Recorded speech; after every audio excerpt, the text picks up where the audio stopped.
হে মুসলমান আমার বাবারা, পর্দা আলে মা বোনেরা, কুরআনুল কারীম নাজিল হলো প্রায় 1400-1500 বছর হয়ে গেল। যেই যুগের ভিতরে নাজিল হলো, ইতিহাস পড়লে দেখবেন যুগটাকে বলা হয় অন্ধকারের যুগ, অসভ্যের যুগ। যেই যুগের ভিতরে বাপ তার জ্যান্ত মেয়ে সন্তানটাকে গর্ত খুইদা জ্যান্ত অবস্থায় চাপা মাটি দিয়ে মাইরা ফেলতো। এত বড় পাষাণ হৃদয়ের এত বড় পশু, সেই যুগের ভিতরে কুরআনুল কারীম নাজিল হলো আরবি ভাষায়। আরবের লোকেরা ছিল আরবি ভাষী, কাফেরারাও ছিল কিন্তু আরবি ভাষী, তারা কিন্তু আরবি বুঝতো। সেই কুরআনুল কারীমের মধ্যে আমার মালিক চ্যালেঞ্জ দেয়, যালিকাল কিতাব লা রাইবা ফি, এই কিতাবে কোনো ভুল সন্দেহ বলতে নাই। যারা মানুষ তারা চিন্তা করবে, আল্লাহ রাসূল সাল্লাল্লাহু আলাইহি ওয়াসাল্লাম দুনিয়ার কোনো শিক্ষকের কাছে সুযোগ পায় নাই, অর্থাৎ আল্লাহ তাকে সুযোগ দেয় নাই।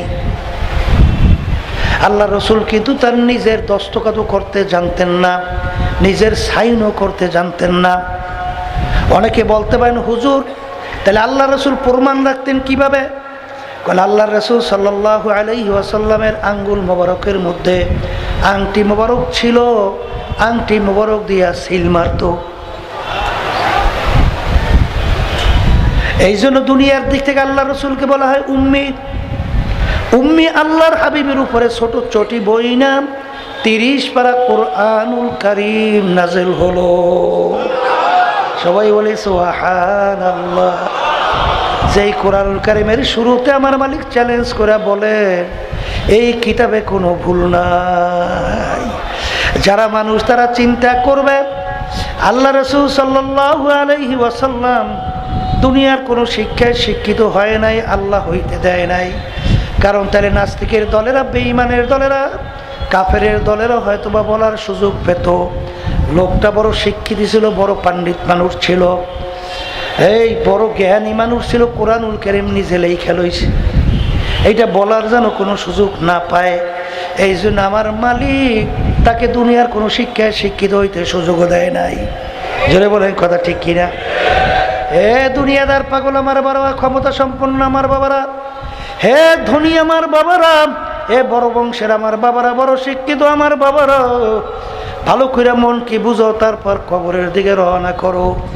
কারণ দুনিয়ার কাজে 5 বারও যদি কেউ ঠগ, আবার ওই কাজের ভিতরে চেষ্টা করলে জিতবার আশা করা যায়। কিন্তু এই কবরের যাত্রীরা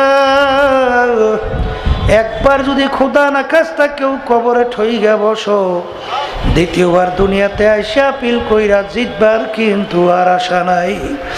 এই জন্য আমার ভাইদেরকে বলবো, ইতিহাস পড়া দেখো বাজান। কানাডার টরেন্টো ইউনিভার্সিটির বাজান প্রফেসর গণিত এবং যুক্তিশাস্ত্রের উপরে পাণ্ডিত্য অর্জন করছিল, বাইবেলের উপরে পাণ্ডিত্য অর্জন করছিল। খ্রিস্টান ধর্মের লোক বাজান, খ্রিস্টান ধর্ম প্রচারক হিসেবে দায়িত্ব পালন করত। তার সঙ্গে আহমদ দিদারের সঙ্গে ডিবেট হয়। তাহারে কেরিমিরল বলে আর বাইবেল ঠিক, আর আহমদ দিদার বলে কুরআনুল কারীম ঠিক। এক পর্যায়ে কুরআনুল কারীম নিয়ে যখন কেরিমিরল রিসার্চ শুরু করলো, তখন প্রথমেই তিনি তেলাওয়াত করে, যালিকাল কিতাব লা রাইবা ফি, এই যে কিতাব দেখে এর ভিতরে কোনো ভুল সন্দেহ বলতে কিছু নাই। পড়ার সঙ্গে সঙ্গে তার শরীরের ভিতরে কম্পন শুরু হয়ে গেল।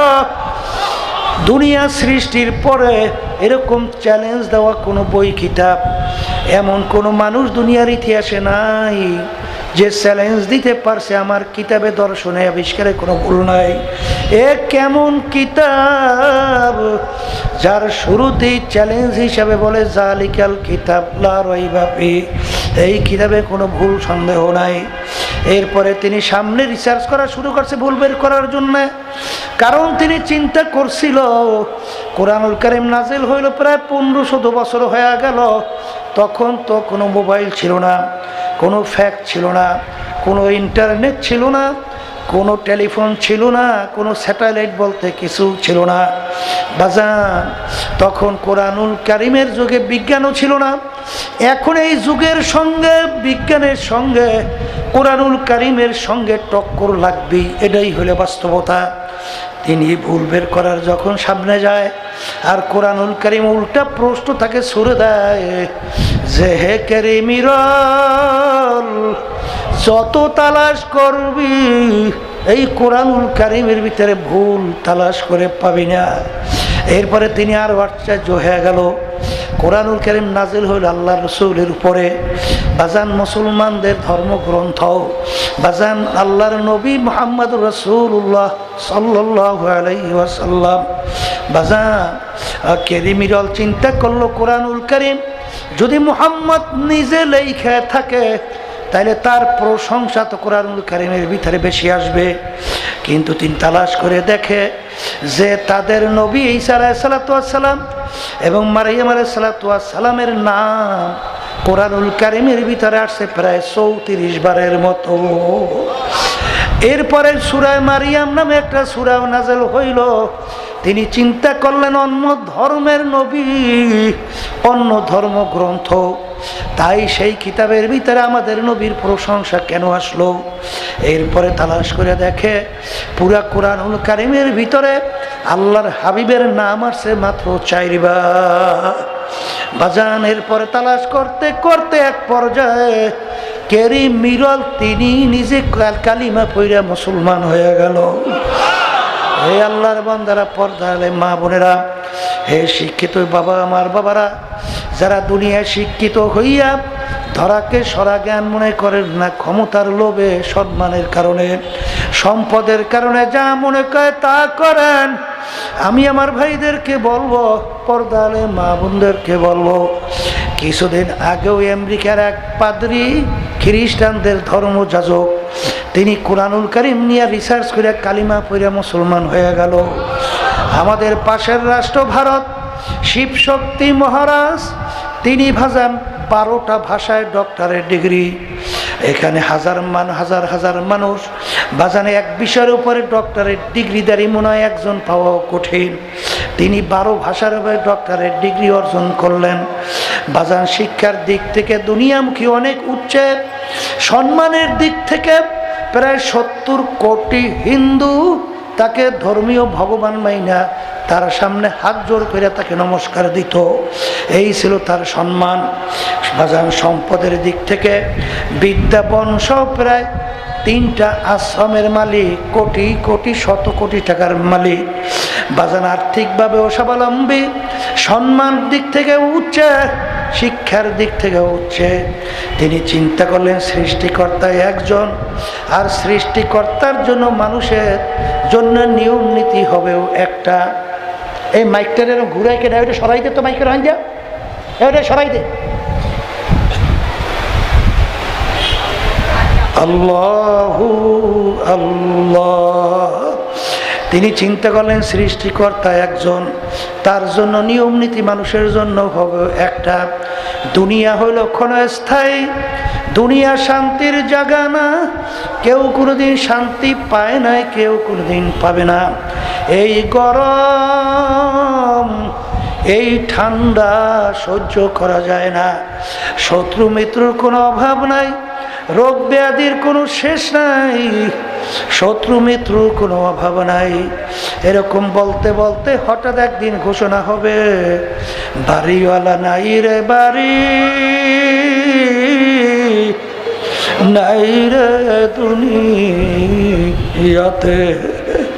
সেই দিন রাত্রির জন্য অপেক্ষায় থাকো, যেদিন তোমার বাড়ির দরজায় আজরাইল আলাইহিস সালাম সিটি বাজাবে। তিনি চিন্তা করলেন শিবশক্তি মহারাজ, দুনিয়ার জিন্দেগি একটাই, একবার যদি দুনিয়ার থেকে বিদায় নিয়ে কবরে রওনা করে চলে যায়, দ্বিতীয়বার কোনোদিন ফেরত আসা যায় না। আসলে সৃষ্টিকর্তার নিয়ম নীতি কোনটা, এটা আমার তালাশ করে বের করা লাগবে। তিনি অন্যান্য ধর্মগ্রন্থ, বিজাতিদের বিভিন্ন ধরনের ধর্মগ্রন্থ বাজান রিসার্চ করা শুরু করলো। কোরআনুল কারীম নিয়ে রিসার্চ করলো। এক পর্যায়ে তিনি দেখেন দুনিয়ার ভিতরে একমাত্র কিতাব আল্লাহ রাব্বুল আলামিনের, সেই কিতাবের নাম হলো আল কোরআন। সুবহানাল্লাহ। আর ধর্মের নাম হলো ইসলাম।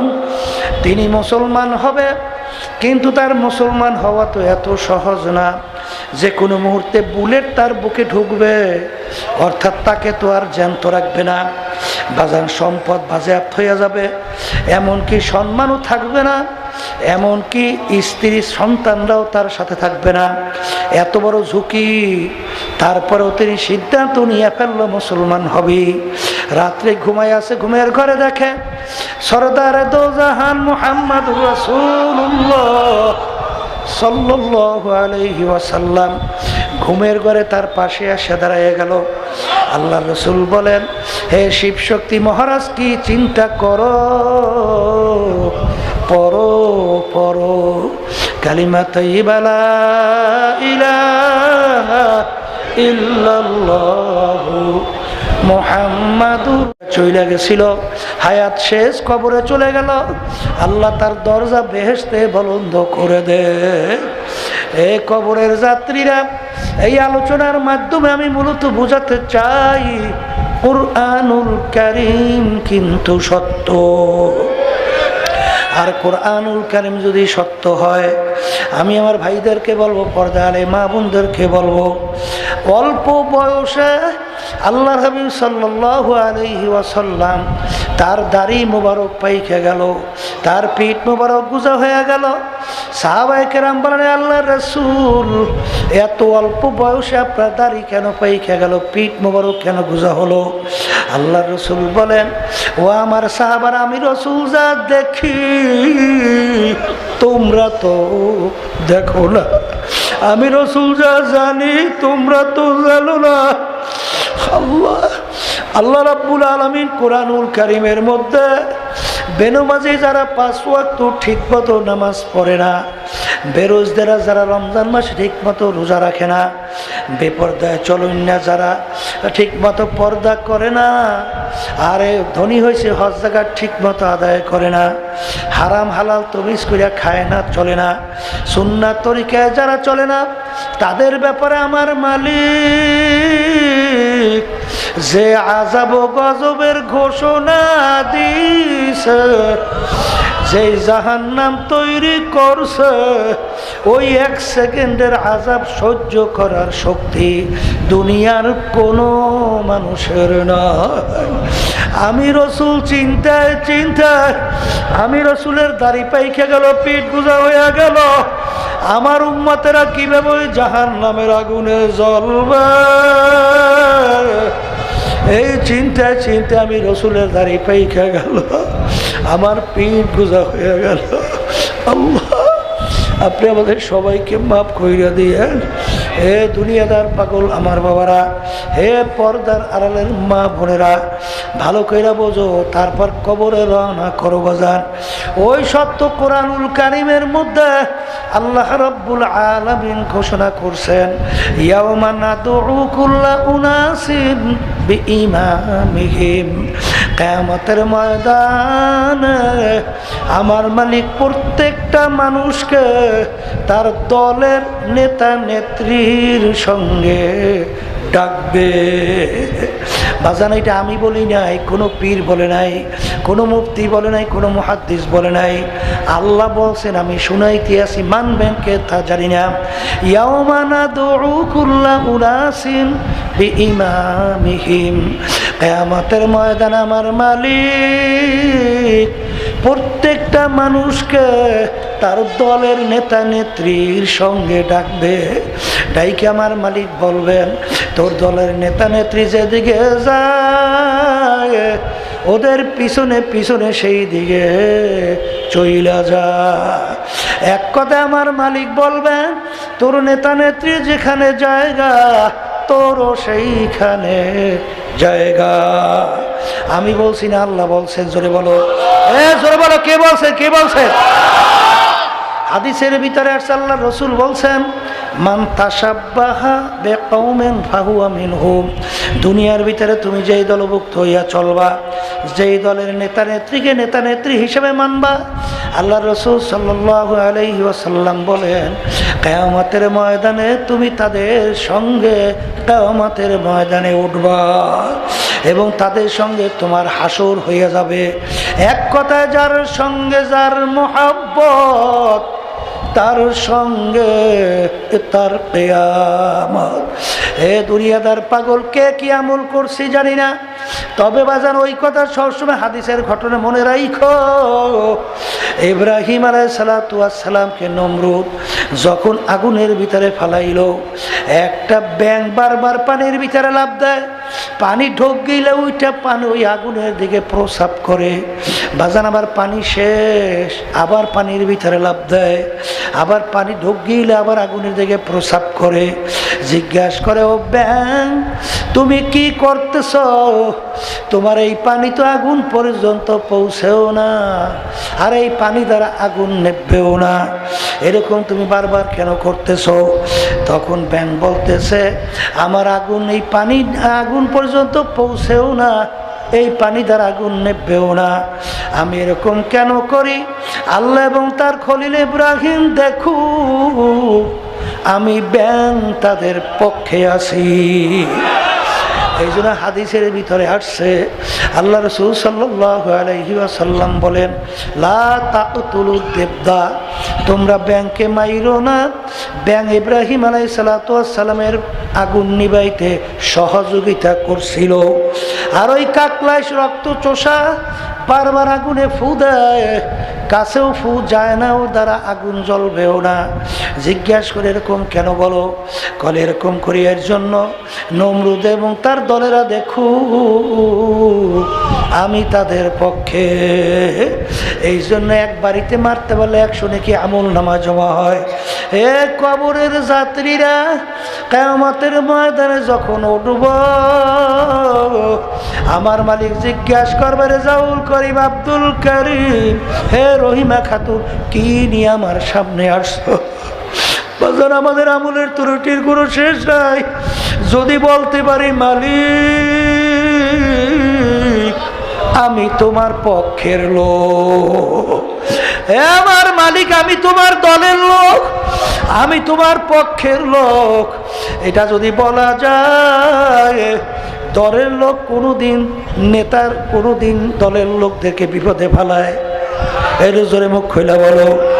আমার মালিক ডাক দেবে, তুই আমার পক্ষের লোক, তোর গুনাহ তো আমি জানি,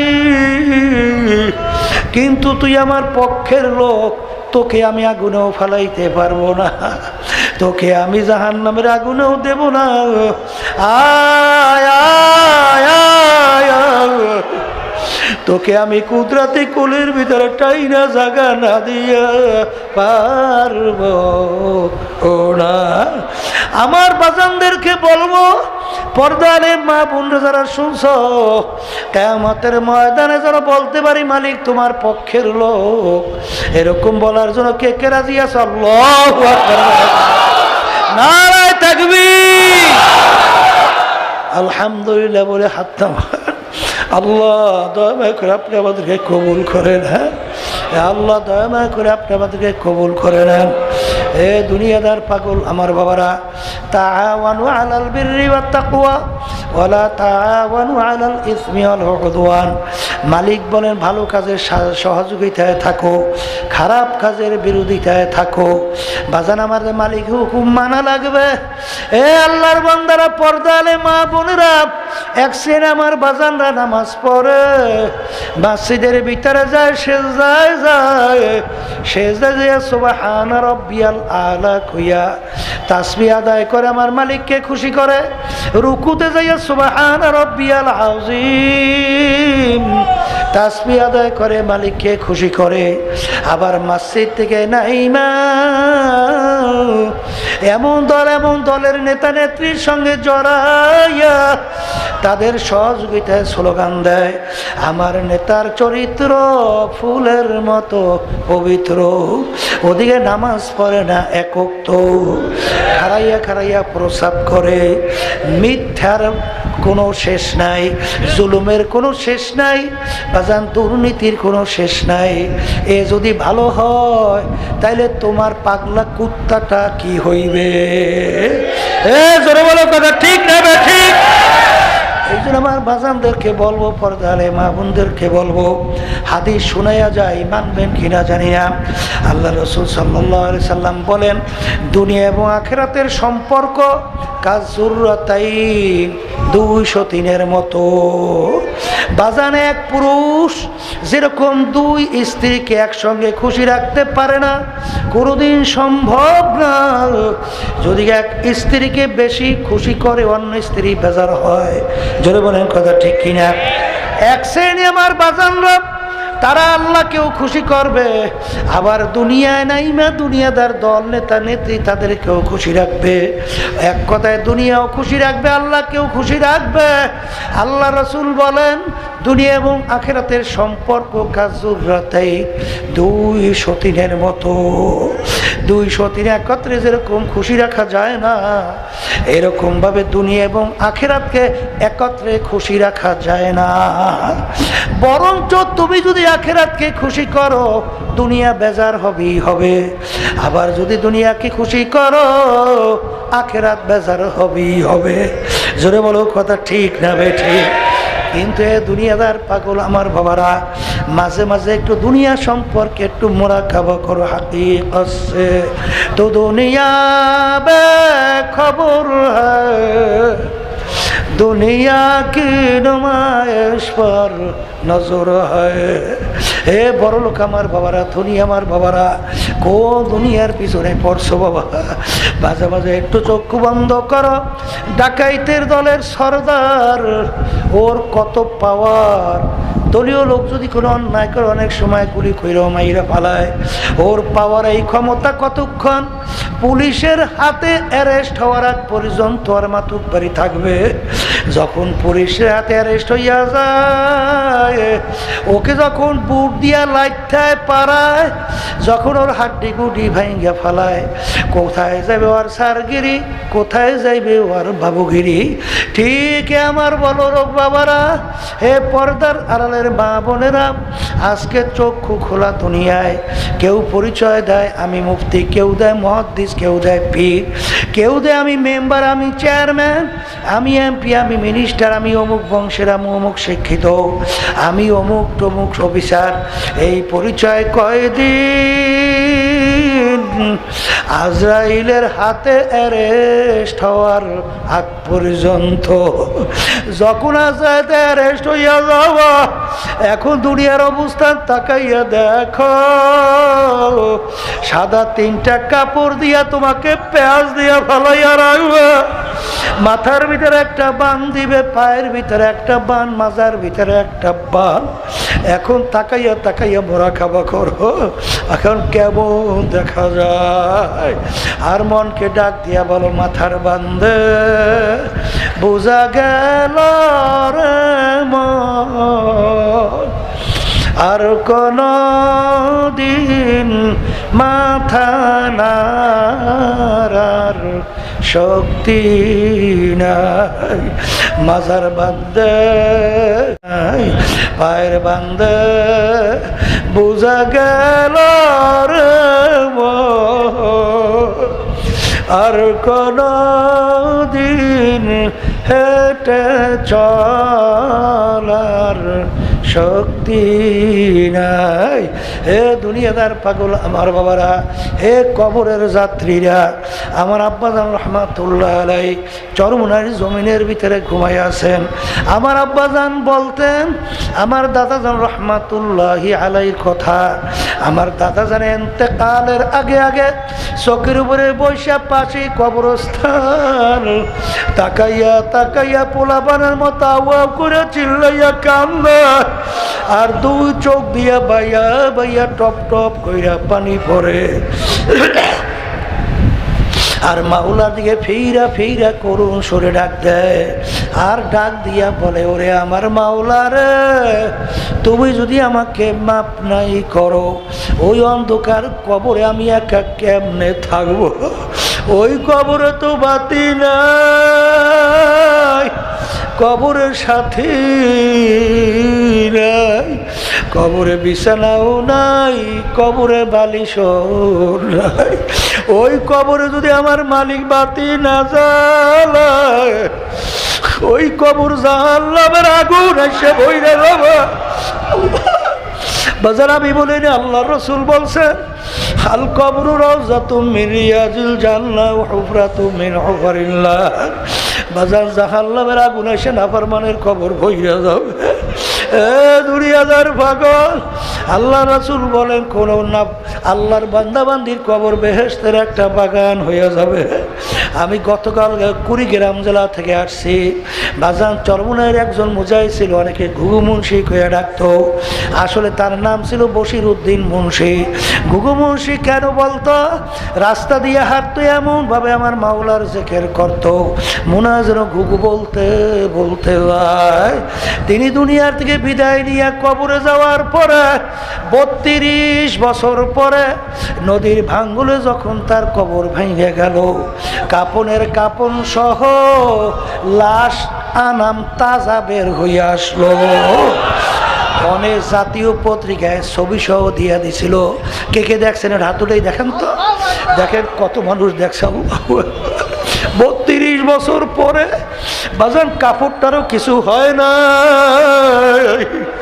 বাজান যারা কাপড় টান দিয়ে দেখছে, হে দুনিয়াদার বুদ্ধিমান, হে দুনিয়াদার আবু জাহাল মার্কারা, একটু মনকে বুঝা প্রশ্ন করো।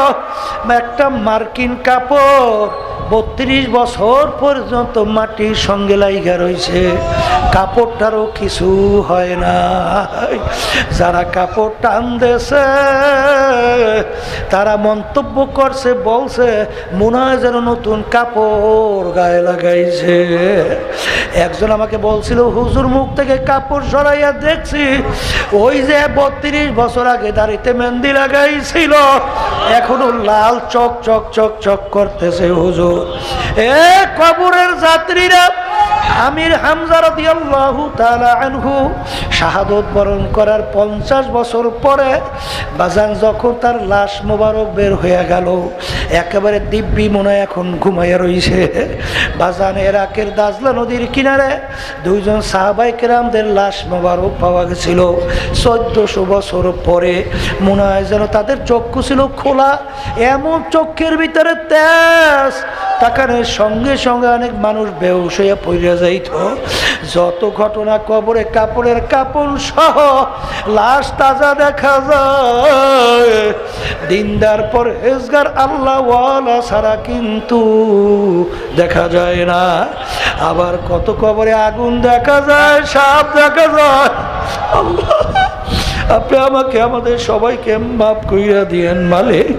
কত নাফরমানদের জিহ্বাটা আইনারা বিস্তল পর্যন্ত ঝুলাইয়া রাখছে। বাজান আমরা সারা বাংলাদেশ সফর করি, কত ঘটনা আমরা জানি। যত দুর্ঘটনা কবরে মাঝে মাঝে দেখা যায়। বাজান বেনমাজি, হারামখোর, সুদখোর, ঘুষখোর ছাড়া কিন্তু দেখা যায় না।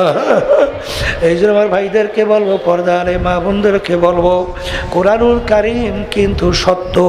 হে বড়লোক আমার বাবারা, হে ধনী আমার বাবারা, হে সম্পদের মালিক আমার বাবারা, একটু মাঝে মাঝে চক্ষু বন্ধ করো, মোরাকাবা করো। যেদিন দুনিয়ার থেকে বিদায় হবা, আরে যেই কাপড় দিয়া তোমাকে প্যাচ দেবে, এত টাকা রাখবা কোথায়? কাপড়ে যে পকেট নাই। এই জন্য আমার ভাইদেরকে বলবো, পর্দালে মা বোনদেরকে বলবো, মাঝে মাঝে একটু মাওলার মাখলুকাত নিয়ে চিন্তা করো। বাজান, এই যে সূর্য আমরা দেখতেছি, দুনিয়ার থেকে সূর্য 9,30,00,000 মাইল দূরে আছে। সূর্যের যেদিকে তাপ বেশি উপরের দিকে, তাপ কম নিচের দিকে।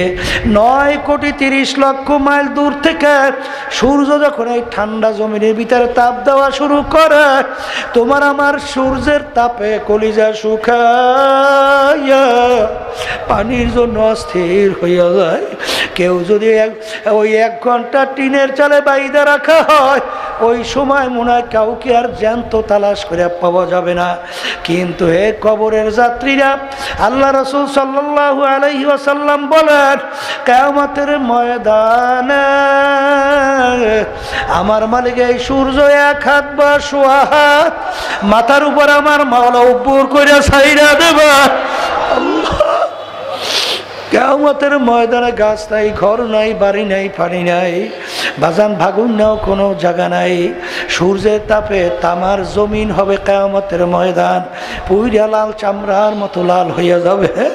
ভাগুন নাও জায়গা নাই, লা ইয়ামুতু ফিহা ওয়ালা ইয়াহিয়া, মানুষ বাঁচবেও না মরবেও না, মরণ তালাশ করে পাওয়া যাবে না।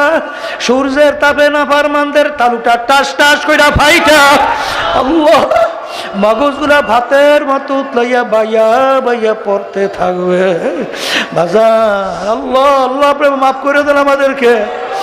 আল্লাহ রাব্বুল আলামিন ওই সময় 7 প্রকার লোককে ডাইকে তার স্পেশাল আরো সে ছায়া দান করবেন। এর ভিতরে 1 প্রকার ওই শ্রেণীর মানুষ, হুব্বু ফিল্লাহ বুগজু ফিল্লাহ, যারা দুনিয়ায় থাকবে মোহাব্বত রাখবেও আল্লাহকে রাজি খুশির জন্যে, এবং মোহাব্বত ছাড়বেও আল্লাহকে রাজি খুশির জন্যে। এই শ্রেণীর আল্লাহর বান্দা বান্দিকে আল্লাহ ডাইকা তার স্পেশাল আরো সে ছায়া দান করবে। আর 1 শ্রেণী আমার বাবারা, পর্দা আলে মা বোনেরা, দল করে তো করে। দল কি ইসলামের বিরুদ্ধে, কোরআনুল কারীমের বিরুদ্ধে? আরে দল কি বিভিন্ন মানব রচিত কুফরি তন্ত্র মন্ত্রের নীতি আদর্শ বাস্তবায়নের জন্য চেষ্টা করে কিনা চিন্তাও নাই। দল করে তো করে। আবার অনেক সময় বাইরা বলে দলের সঙ্গে আমার রক্ত গোশত মিলে গেছে। নাউজুবিল্লাহ। হে কবরের যাত্রীরা, 1 ফোঁটা রক্ত তৈরি করার শক্তি দুনিয়ার কোনো নেতার নাই, কোনো মানুষের নাই। 1 টুকরা গোশত তৈরি করার শক্তি দুনিয়ার কোনো নেতার নাই। মাগনা রক্ত মাগনা গোশত পাইয়া কার সঙ্গে মিলাও, চিন্তা ভাবনা করে নিজেকে প্রশ্ন করিয়া কবরে রওনা করো। এ দুনিয়াদার পাগল, মোহাব্বত রাখবো আল্লাহর জন্য, ছাড়বো কার জন্যে? এই প্রকার লোককে আমার মালিক ডাইকে তার স্পেশাল আরো সে ছায়া দান করবে। আর যারা নাকি দুনিয়ার মধ্যে মোহাব্বত রাখো আল্লাহর বেজার, আল্লাহ পছন্দ করে না, তারপরেও তার সঙ্গে মোহাব্বত তুমি রাখো, তুমি ভালো করে যাই না রাখো, ওই কঠিন মুহূর্তে ওই সূর্যের তাপে যখন মাথার তালু টাস টাস করে ফাটবে, ওই সময় আমার মালিকের আরশের নিচে ছায়া পাবা না। ও মুসাফির বান্দো গাঠুরি, বহুদূরে ঠিকানা, আজ ভিজানা কাল ভিজানা, কবর আখের ঠিকানা। আল্লাহুম্মা আমিন। এ ঘরের মেয়ে লোকেরা হাত উঠাও, গুনার কথা মনে করো, 2 চোখের পানি ফালাও, মালিকের দরবারে কান্দো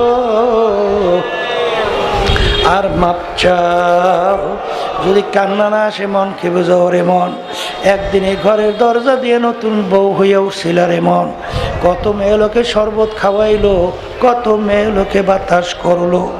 আবার এমন একটা দিন আসবে এই ঘরের দরজা দিয়া মরা লাশ হইয়া বের হবা।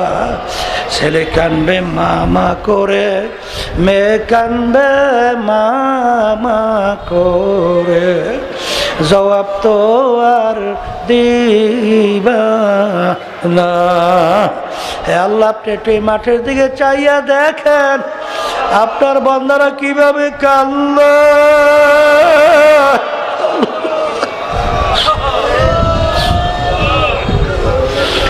আমার মালিক, আমাদের ছেলেও মরে নাই, মেয়েও মরে নাই, গুনাহ করে বসছি রে,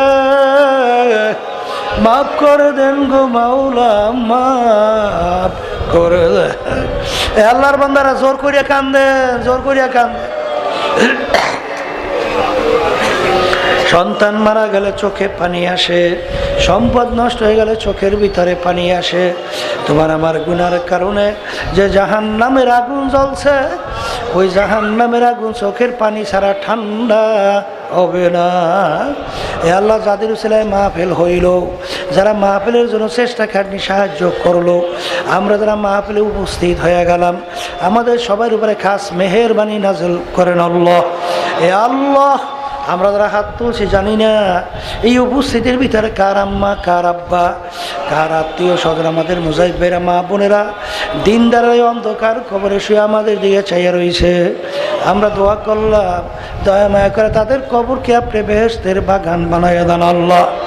এ আল্লাহ মালিক, তামাম দুনিয়াস্তাও মুসলমানদেরকে হেফাজত করেন, বিশেষ করে ফিলিস্তিনি মুসলমানদেরকে হেফাজত করেন। ফিলিস্তিনি মুসলমানদেরকে আপনি বিজয় দান করেন। জালেম ইহুদি এবং ওদের যারা সহযোগিতা করতেছে, ওদের নসিবে হেদায়েত তাহলে হেদায়েত দেন, নাহলে আপনি ওদেরকে ধ্বংস করে দেন আল্লাহ। তামাম দুনিয়া মুসলমান বিদ্বেষী চক্র, ওদের নসিবে হেদায়েত থাকলে হেদায়েত দেন, নাহলে ধ্বংস করে দেন। সুবহানা রাব্বিকা রাব্বিল ইজ্জাতি আম্মা ইয়াসিফুন ওয়া সালামুন আলাল মুরসালিন ওয়ালহামদুলিল্লাহি।